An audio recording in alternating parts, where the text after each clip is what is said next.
5వ అధ్యాయము 22వ వచనం. ఒక్కొక్క రేఖ ఒక్కొక్క లక్షణాన్ని కలిగి ఉంది.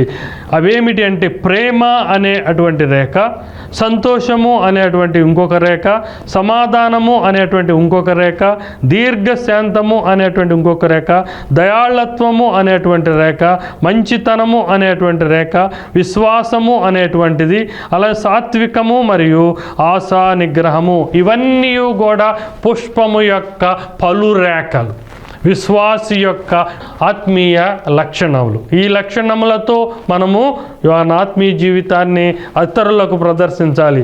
ఈ రేఖలతో ఇది చక్కగా వికసిస్తూ అది మనము దానిని వైపు చూడాలి, దానిని పొందాలి అనేటువంటి ఒక ఆత్మీయతను మనకు తెలియజేస్తుంది.